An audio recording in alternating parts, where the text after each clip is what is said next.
For those of us that are walking the way of Jesus Christ, there are many waypoints along the way that keep us aligned and keep us walking towards Jesus. But there is one waypoint that sticks out. That is the most important thing that you and I, as followers of Christ, can have in our life. We're going to talk about what that is next here on Waypoints. Day by day, I'm following the way. Day by day. Hello again. Welcome back to a brand new Waypoint, the official podcast of the Way. So glad you're joining us. And man, this is Waypoint number 4. And so far, I've really enjoyed it. Thank you for all of those of you that are watching and for the interaction and engagement we're getting. I really appreciate it. And today I'm really excited. I after last week's episode, if you haven't watched last week's, I encourage you to go back. I believe it will really, truly encourage you. I mean that. But today I really am excited about this particular episode because I think it's such a central point to all of us. And when you hear what we're going to talk about today, you're probably going to maybe in some ways think, well, I know that, I get that. But maybe today we're going to bring out some new points to all this, maybe a new lens so that you can kind of see it in a different way. Maybe do a little reframing with some of this stuff today on this episode of Waypoint. Let's stop for just a moment, though, before we get too deep. Let's talk about waypoints just in general. Because when you think about waypoints exist because getting lost is normal. What do I mean by that? It means this, that if you were leaving from my house right now and I told you to go to Walmart, which I could give you directions for. Nowadays, for the most part, we put it into our phone, our GPS, our car GPS, and we just kind of go on autopilot. We hear the prompts and we go along our way. But years ago, I sound like an old person now, years ago, back in the day, no, but years ago, when we were given directions, you didn't always remember the exact roads. You don't remember, okay, it was this avenue and this street or this, this particular highway. A lot of times you would give directions by describing the waypoints along the way. So for example, here, if I said, you go out in a neighborhood, you take a right, you follow that down. When you see the 7-Eleven, take a left. Follow that through. When you get to the light, there's going to be a McDonald's to your right. Keep going straight. When you get through the McDonald's, you're going to get up, you're going to see a bowling alley. When you see the bowling alley, turn left, and you'll be right there at Walmart. I can give you directions by describing the waypoints that you're going to see along the way because it's those waypoints that are going to help you determine if you're on the right track. So if you leave out of here, you go right and you head towards Walmart, you're not necessarily worrying about the destination. You're not worrying about where Walmart is. You're really looking for the next waypoint, that next place that can tell you I'm on the right track. And when you see 7-Eleven, you go, okay, I know I'm where I'm supposed to be. He said, take a left at 7-Eleven. That's really what waypoints is supposed to be, because a waypoint doesn't exist because it's there. It exists because getting lost is normal. Some people have better sense of direction than others. I saw some people, they could almost intuitively find Walmart. Some of you, I could give it to you map it out on a piece of paper. You still get lost. But waypoints kind of help us stay connected. And the more waypoints we have, the more precise our journey can become. But when we talk about this within the context of waypoints and walking along the way of Jesus Christ, because as we've said now, he is the way, the truth, and the life. When we talk about getting lost is normal, I'm not talking about morally lost. I'm not talking about spiritually rebellious. I'm just talking about the human aspect, the human part of drifting, of needing to recalibrate our way. In every journey, especially long journey, whether it's physical or spiritual, it assumes 3 things. And it's these 3 things. Number 1, you won't always see clearly. Number 2, you won't always feel confident. And number 3, you will eventually drift if left to yourself. Now, I know that's kind of hard to kind of grasp in our world today because we're so precise with our GPS. But when you think about it, before we had all these wonderful pieces of technology that they are really, really helpful in any time you take a journey. A couple years ago, we got a chance to drive from here to Montana. Thankfully for GPS, it was smooth sailing. I can't imagine making that journey when you had to figure that out, or you just had to pick up a map and read a map and, find this road, find that road. Well, that road's closed. Where do we go? And there are times along the way that you wouldn't see clearly. There'd be times along the way we wouldn't be confident. Even with GPS, I'm telling you, it was just recently in Texas. And the roads there, never been to Dallas, and I was trying to get from one place to another, and I put it in the GPS. And honestly, I got to this one interstate interchange, and I mean, it was like 7,000 different directions I could go in, and I thought I was following the GPS correctly. And I'm like barely slowing down, and you get to those places where you got where the road splits, and you got that concrete divide right there, and they put those big yellow things filled with water or sand to cushion your doom into that concrete. And I'm slowing down. I'm kind of like, I don't know if it's right or left. I'm trying to look at the GPS. I'm trying to look up. I'm trying to figure it out. I'm like, and I'm slowing down. My wife's like, there's traffic behind you, make a decision. And I'm like, oh, okay. I made a decision thinking it's the right one. Come to find out, you guessed it, I went the wrong way. And thankfully the GPS was able to calibrate, but I wasn't confident. I couldn't understand where I was supposed to be going. I could have really used a waypoint, by the way. Hey, take this way towards this. I didn't see that. It was very unclear. And notice that in most of us, there's a drift. There's a drift in us. We drift. We drift towards pleasure. We drift towards comfort. We drift towards the things that are around us, what the world says, what our society says, what our friends say, what our family says. There's drift in all of us. That's why Waypoints exist. That's why I have desired to start this podcast. Waypoints exist because waypoints are not opinions and they're not preferences. Waypoints are fixed references. They are the things that don't move just because we do. They're consistent. They're constant. Because notice this, pilots don't trust feelings at 30,000 feet. Sailors don't trust instincts in open water. Hikers don't rely on good vibes when the trail disappears. They rely on something outside of themselves. So when we talk about waypoints, I want you to get that in your mind, is that we're looking for something outside of ourselves, a fixed place, something consistent. Why? It's because the most dangerous moments of any journey aren't when you're moving fast. They're when you're moving confidently in the wrong direction. Let me say that again. The most dangerous moment in any journey is not when you're moving the fastest. It's when you're moving confidently in the wrong direction. Proverbs 14 warns us this. There is a way that seems right to a man, but its end is the way of death. That warns me that just because I think it's right and I have this good vibe or good feeling, people are like, it just feels right. It feels right. I have a sense it's right. That's a dangerous thing. I could go throughout Scripture. There's examples where someone did what they felt was right.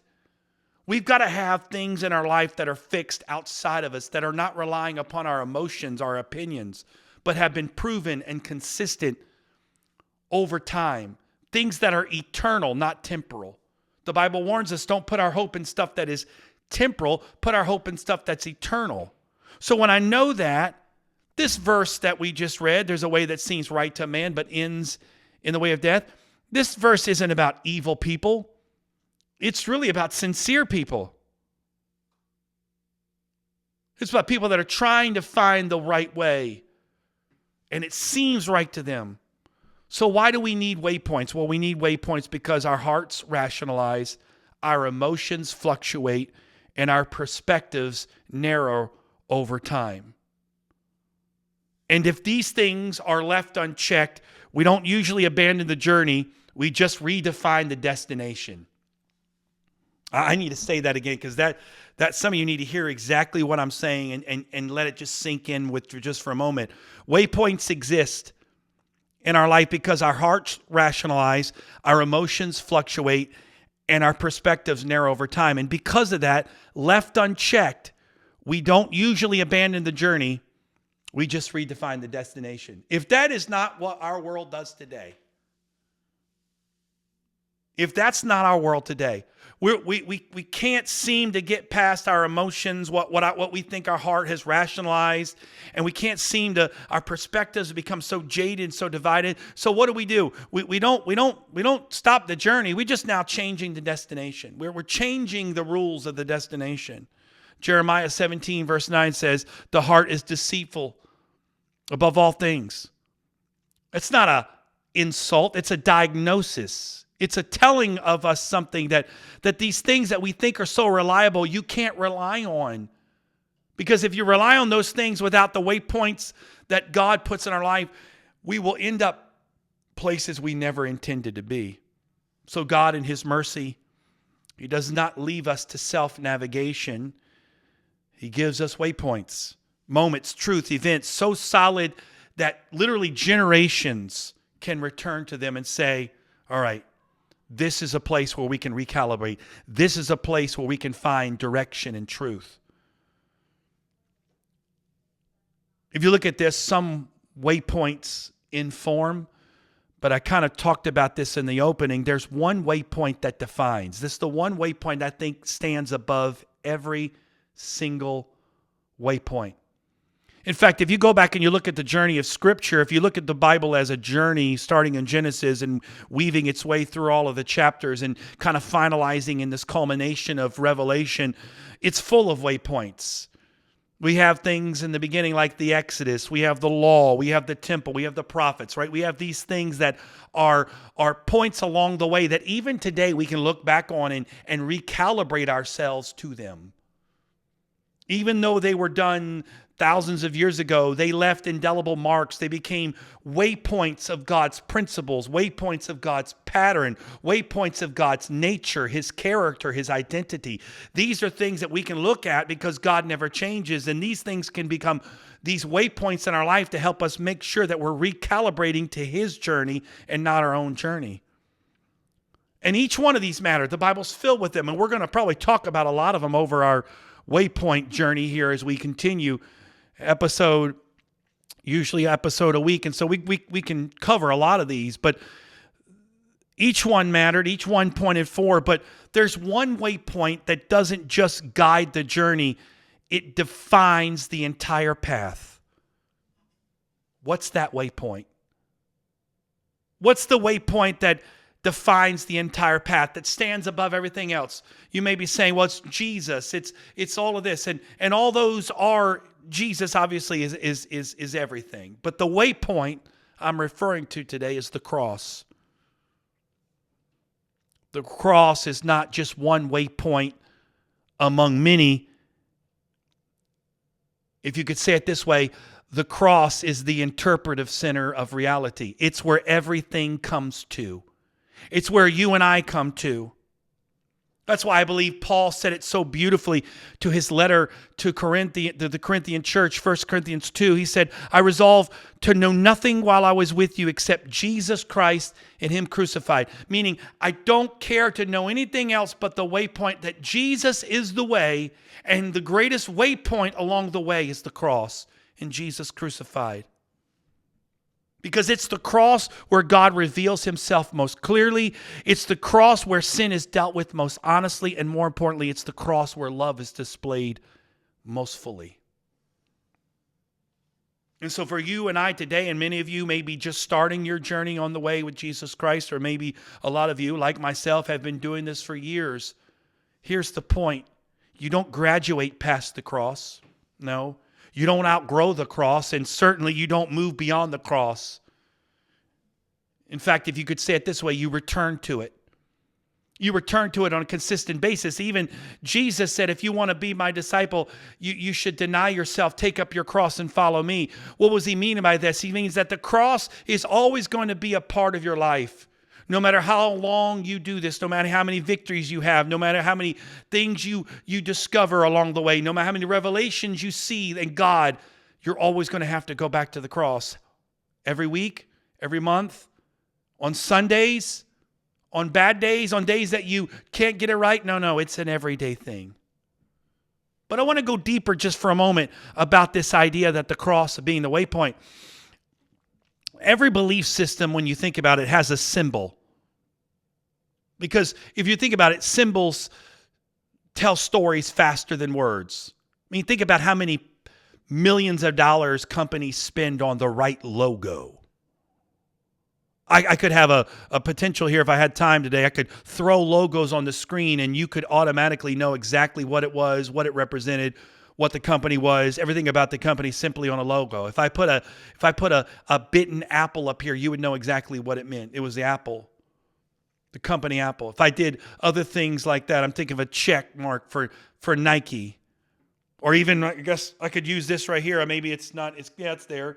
The Under Armour has a symbol here. There's symbols. There's these things that tell a story without words. And when you think about it, every major belief system around the world has a symbol. But the three belief systems that use the biblical narrative are Islam, Judaism, and Christianity. Now, I want you to think about it just for a second. We're going to go deep for a second, but this is important because we're going to circle back around. But the symbol of Islam is the crescent moon. The symbol of Judaism is the Star of David, or star, right? What is the symbol of Christianity? If you're going to tell people that you're a Christian, what symbol do you use? If I'm going to wear a necklace and I'm going to put a symbol that's going to represent Christianity, what's the symbol I use? I use the cross, right? It's the cross. Now, at first, maybe this doesn't seem like a big deal, but I want you to just take a moment with me and just think about this. Is that the first two symbols are God-made. The star and the moon. But the symbol that defines Christianity is man-made. But here's the point.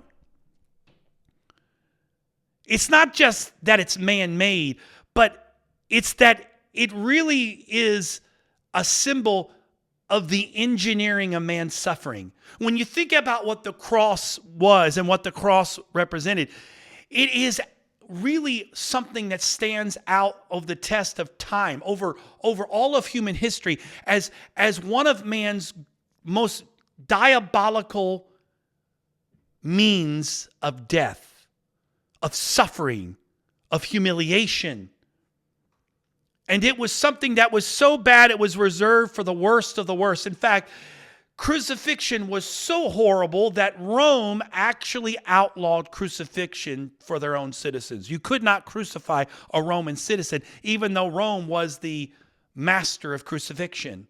They knew how horrible it was that you couldn't even crucify their own citizen. Now notice this, that when you think about throughout human history, all of the things that man has done to each other, the horrible atrocities, torture, pain, one symbol stands out above all the other symbols for pain and suffering, and it's the cross. Because the cross wasn't just somewhere that was built to kill. It was designed to maximize every aspect of this moment. It was designed to destroy slowly. It was meant to prolong the agony. It was meant to publicly shame. It was meant to strip the dignity. It was meant to terrify the population. In fact, if you go back in history, it would have been right about the time that Jesus was returning as a child from Egypt, depending on whose timeline you look for. But right about that same time, there was an uprising in near Jerusalem. And in retaliation, the Romans took those that were in rebellion and crucified them. I think I read somewhere, it's been a while, so forgive me if my numbers are off, but I believe they crucified around 2,000 rebels. And they aligned the roads going into Jerusalem with these crosses where people were hanging on them. And they didn't just put them up there, kill them, and pull them down. No, they left them up there They left him up there to rot. They left him up there for the birds to feast on him. It would had to have been horrific. In fact, one Roman historian described the cross this way. It said, it's the most cruel and disgusting penalty ever devised. Think about that. That's the symbol that we use. But it's this. It's this symbol of torture. It's this symbol of suffering. It's the symbol of pain and humility. It's this symbol that became the symbol that represents those who follow Jesus Christ. Why? Think about that. Why? Why not the moon? Why not the star? Why not the sun? Why not other things that God's created?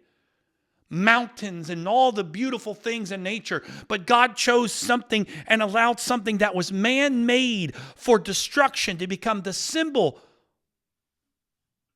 It's this. Because Jesus didn't come to erase human suffering. He came to enter into it. You see, this really leads us to one of the hardest questions that we all face and a lot of people face when it comes to wrestling with their belief in God. And it's this: if God is good, then why does he allow suffering? If God is good, then why has he allowed pain and all of these things? And we wrestle with this question. So many try to figure this out. God is good. He's love. He's kind. He's caring. All these attributes of God that we go, this is amazing. And yet on this other side, we're faced with the reality of life, or the reality of pain and hurt and shame and all these things that seem contrary, and to our natural mind, it just seems to be, it would be easy if God would just remove all that. But here's the truth about this that we often avoid. Suffering isn't God's invention. God didn't create suffering. Truthfully, suffering is the byproduct of human rebellion. It's the byproduct of giving humans free will. Notice, Genesis 3 doesn't introduce the rules. Genesis 3 is about a break in relationship. In fact, Romans tells us exactly what it's about. It said, Romans 5:12, sin entered the world through one man, and death through sin. So God could stop suffering easily. But to stop suffering, God would have to remove freedom. God could stop it right now. He would have it, but he would stop it by removing you and I to have the ability to choose. That's the problem. We go, well, I'm not that type of person. I'm a good person. Well, yeah, maybe so. Maybe you wouldn't step on an ant. But the human nature is bent, it drifts towards these things. Human nature left to its own despise. Okay, for example, let's just say right now, and I don't want to get too deep in this because some of you may take this as a political thing. It's not. I'm using it as examples, so I'll be very careful here. Let's remove all the laws from the land. Let's remove all government. Let's remove all police. Let's remove everything that penalizes. Do you think our world would get better? Let's remove everything from it. Do you think man left by itself would be better? Absolutely not. Absolutely not. So in order for God to stop suffering, he'd have to remove what it really means to be human, to have free will. And truthfully, here's the problem. That would lead us to something else. That would mean if we still love God, it would be a forced love. And forced love is not love at all. So if God removes freedom to keep us from suffering, then if we loved God, it wouldn't really be love because we couldn't choose to love. God would have to make us love, and truly being made to love is forced love, and that's not love. See the problem with this argument? Which brings us back to the cross. So instead of violating this covenant of freedom, this free will that he's given us, God does something truly unthinkable. He absorbs the suffering himself.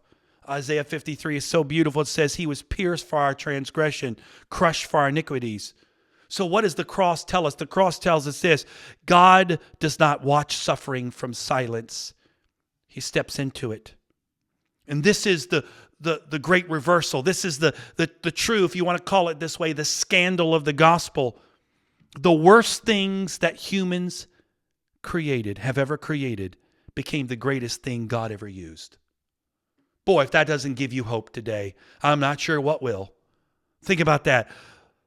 the worst things humans ever created became the greatest thing God ever used. Because what man meant for death, God turned into life. What man meant for shame became the doorway to glory. What symbolized despair became the symbol of hope. Colossians 2, verse 14 and 15 says, he canceled the record of debt, nailing it to the cross. So guess what? The cross doesn't deny suffering. It redefines it. And this brings us to another point that we have to face, and that is the myth of being good. And this is where we need to be honest, because one of the greatest myths in religion today is this: as long as you're a good person and you do good things, you'll be fine. But here's the problem. A perfectly just God cannot ignore injustice. James 2, verse 10 warns us this. It says, whoever keeps the whole law yet stumbles in just one point, one single thing, is guilty of breaking all of it. Now here's the point. Today you say you're good. I say I'm good. Well, the Bible just says that even if we make one mistake, it's as if we violated the whole law. So are you here to tell me today you've never made one mistake? You've never done one thing wrong? Because the Bible warned us about that. He said, if you say you've never had sin, that's a sin. So no matter what, we're going to come to the fact that whether we have become someone who has showed up on the 6 o'clock news or has made the front page of the paper because of the debacle that we have caused, the pain, the suffering, the horror that we have perpetrated through our actions, or we're just someone that lives a good life, we all still face the same problem. We can't just do enough good to outweigh the problem that we have inside. Because once sin entered the story, good deeds can't erase guilt. You can't do enough good deeds to outweigh the guilt. See, that's why the cross, while we're talking about the waypoint of the cross, and the cross is a waypoint that has to be gone back to daily. It's because the cross is not optional. Romans 3 verse 26 says, he did this to demonstrate his righteousness so as to be just and the one who justifies those who have faith in Jesus. If there was another way, any other way that we could do this, then truly Christ died for nothing. If there was a way for you and I to go around the cross where we could be good enough or do enough things in our life to outweigh what we've done, and somehow God could say, if you could do this, this, and this, you'll be okay. It would make the cross of Calvary of no effect. It would nullify it. It would void it. It would make it worth nothing. Galatians 2:21 says, if righteousness could be gained through the law, then Christ died for nothing. But this really brings us back to something here. God could have made this a lot easier if he would have just forced us. If he had just told us this is the way it's going to be. But here's the point. God's intention. We talk about tension, right? Tension's a place where we have to face between our way and God's way. We get in this tension where we're being pulled. God's always in tension between truth and grace, love and law. God's intention. And here's the tension he faces. If he overwhelms us with power, we may obey, but we won't love. If he removes freedom, then he removes relationship. So what does he do? He decides to descend, not as a conqueror, not as a tyrant, but as a servant. In fact, one of the most beautiful passages in all the Bible is Philippians 2. And Philippians 2 says this, he made himself of nothing, even to the death of the cross. He had no reputation. He humbled himself. He came to the lowest point, even to the death of the cross, meaning not only did he come lowly in stature, but he took the lowest way out, the most symbolic means of death and humiliation. Jesus said, that's what I want to be known for. The cross is God saying, I will win with love, not with force, even if it costs me everything. It reminds me of a story I recently read, and I'd like to read it for you just for a moment. It's a story about a powerful king, and it goes like this. The king was like no other king. Statesmen trembled before his dower. No one dared breathe a word against him, for he had the strength to crush all opponents. And yet this mighty king was melted by the love for a humbled maiden. How could he declare his love for her? In an odd sort of way, his very kingliness tied his hands. If he brought her to the palace and crowned her head with jewels and clothed her body in royal robes, she would surely not resist. No one dared resist him. But would she love him? She would say she loved him, of course, but would she truly love him? Or would she live with him in fear, nursing this private grief for a life she had left behind? Would she be happy at his side? How could he know? Or if he rode up to her forest cottage in his royal carriage with an armed escort waving the bright banners of his kingdom, that too would overwhelm her. He did not want a cringing subject. He wanted a lover, an equal. He wanted her to forget that he was a king and she was a humble maiden, and let their shared love cross over the gulf between them. Because it's only love that the unequal can become equal. And so the king, convinced he could not elevate the maiden without crushing her freedom, resolved to descend.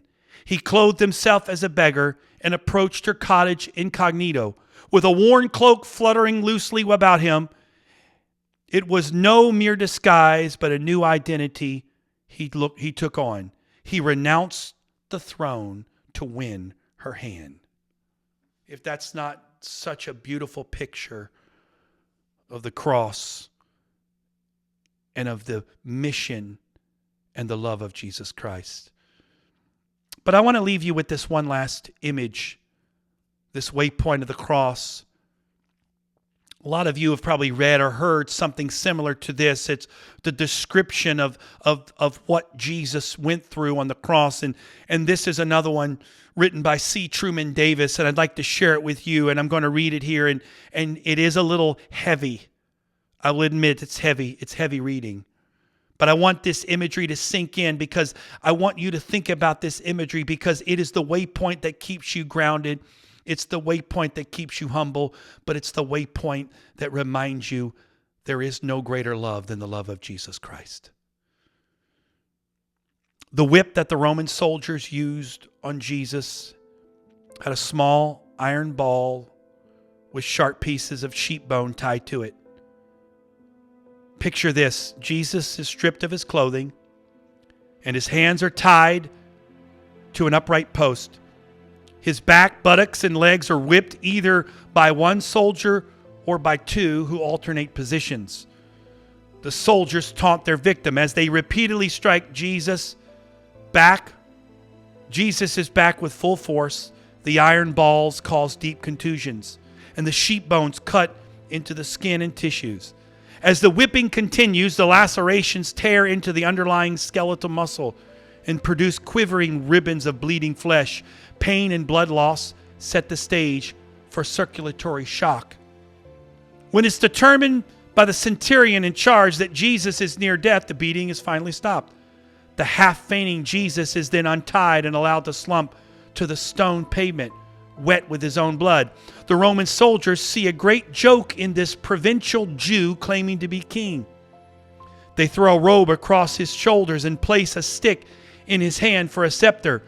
They still need a crown to make their travesty complete. They find a small bundle of flexible branches covered with long thorns that are plaited into the shape of a crown, and this crown pressed into the scalp. Again, there is a copious bleeding, the scalp being one of the most vascular areas of the body. After mocking him and striking him across the face, the soldiers take the stick from his hand and strike him across the head, driving the thorns deeper into his scalp. Finally, when they tire of their sadistic sport, the robe is torn and ripped from his back.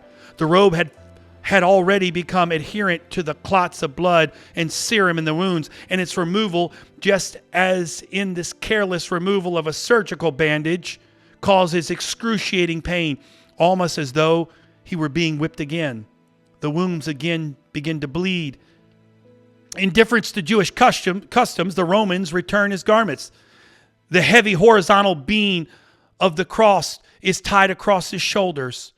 The procession of the condemned Christ, two thieves, and the execution party walk along the Via Dolorosa. In spite of his efforts to walk erect, the weight of the heavy wooden beam, together with the shock produced by copious blood loss, is too much. He stumbles and falls. The rough wood of the beam gouges into the lacerated skin and muscles of his shoulder. He tries to rise, but human muscles have been punished beyond their endurance. The centurion, anxious to get on with the crucifixion, selects a stalwart North African onlooker named Simon of Cyrene to carry the cross. Jesus follows, still bleeding, sweating the cold, clammy sweat of shock. The 650-yard journey from the fortress of Antonio to Golgotha is finally completed. Jesus is again stripped of his clothing, except for the loincloth which is allowed for the Jews. The crucifixion begins. Jesus is offered wine mixed with myrrh, a mild pain-killing mixture, but he refuses to drink. Simon is ordered to place the crossbeam on the ground, and Jesus is quickly thrown backward, his shoulders against the wood. The legionnaire feels for the depression in the front of his wrist, drives heavy square wrought iron nails through the wrist and deep into the wood. Quickly he moves to the other side and repeats the action, being careful not to pull the arms too tight, but allowing some flexibility and movement. The beam is then lifted, and the title above his head reading Jesus of Nazareth, King of the Jews, is nailed into place. The victim, Jesus, is now crucified. As he slowly sags down with more weight on the nails, with more weight on the nails in the wrists, excruciating fiery pain shoots along the fingers, up the arms, to explode in the brain. The nails in the wrist are putting pressure on the medium nerves. As he pushes himself upward to avoid this stretching torment, he places his full weight on the nail through his feet. Again, this is a searing agony of the nail tearing through the nerves between the metatarsal bones of the feet. At this point, another phenomenon occurs. As his arms fatigue, great waves of cramps sweep over the muscles, knotting them in deep, relentless, throbbing pain. With these cramps comes the inability to push himself upward. Hanging by his arms, the pectoral muscles are paralyzed, and the intercostal muscles are unable to act. Air can be drawn into the lungs, but can't be exhaled. Jesus fights to raise himself in order to get even one more short breath. Finally, carbon dioxide builds up in the lungs and in the bloodstream. Cramps partially subside. Spasmodically, he is able to push himself upward to exhale, bringing in the life-giving oxygen. It's undoubtedly during these periods that he utters the 7 short sentences that are recorded. But now begins the hours of limitless pain, cycles of cramping and twisting, partial asphyxiation, searing pain as tissue is torn from the lacerated back as he moves up and down against the rough timber. Then another agony begins, a deep crushing pain in the chest as the pericardium slowly fills with serum begins to compress against the heart. It is now almost over. The loss of tissue fluids has reached a critical level. The compressed heart is struggling to pump heavy, thick, sluggish blood into the tissues. The tortured lungs are making a frantic effort to grasp in small gulps of air. The markedly dehydrated tissues send their flood of stimuli to the brain. His mission of atonement is now complete. Finally, he can allow his body to die. With one more last surge of strength, he once again presses his torn feet against the nail, straightens his leg, takes a deep breath, and utters his 7th and last cry, "Father, into your hands I commit my spirit." But Jesus went through all of that so you and I could be reconciled to him, so that you and I could be saved from our sins. All of that.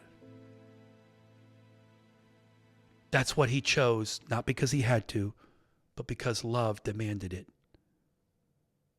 You see, today, this is why this waypoint is so important. The cross stands unmoved. It does not argue. It does not coerce, but the cross invites. Remember, Jesus said, John 14:6, I'm the way, the truth, and the life. The cross is the waypoint where every journey converges. You can reject it. God will not force you, but you cannot bypass it. Because the cross is what tells the truth about God's justice, God's love, your need, and your hope. So ultimately today, every journey needs waypoints, but there's one waypoint that determines everything. Because it's the cross where God meets us at our worst and offers us his best. That's the waypoint we always have to keep. I know that was a little heavy, and maybe it sunk in a little deep for you today. I wasn't trying to be over dramatic in my presentation of it, because the weight of it requires and demands such reverence to know that that was done for me and for you. So when you see a cross, maybe today when you're driving, someone has it on the back of their car. Maybe today at the checkout line, the lady or the man that's helping you has a cross around their neck.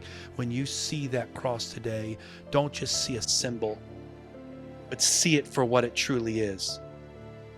That cross represents something greater, and it should be the waypoint that always brings us back to Jesus is truly the way. Thank you again for joining us here at Waypoints. I really pray, as always, that this waypoint challenged you, encouraged you, but more importantly, pointed you to Jesus Christ, because again, he is the way, the truth, and the life. Please join us again next time. We do this every week right now, Waypoints. If you feel like this really helped you, encouraged you, inspired you, challenged you, feel free to share it with somebody.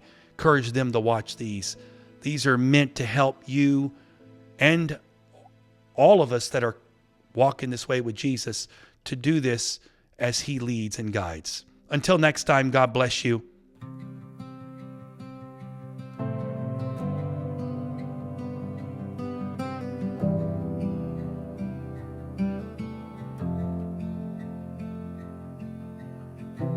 I've been walking roads I didn't choose, carrying questions, carrying truth. Every step feels heavier some days, but I'm learning how to walk your way. I don't need the whole map, just enough light for now. I'm following the way, not just words I say. Every turn, every mile, you're the truth that leads me home. I don't have it all figured out, but I know who I'm walking with now. I'm following the way. Some roads are narrow, some are long. Some feel quiet when I need a song. But you keep meeting me right where I am, teaching me to trust again. When the road is dark, you become my sign. When I lose my sense of direction, you remind me who I am. Following the way, day by day, step by step, day by day. I'm following the way, day by day, step by step, day by day. I'm following the way. I'm following the way.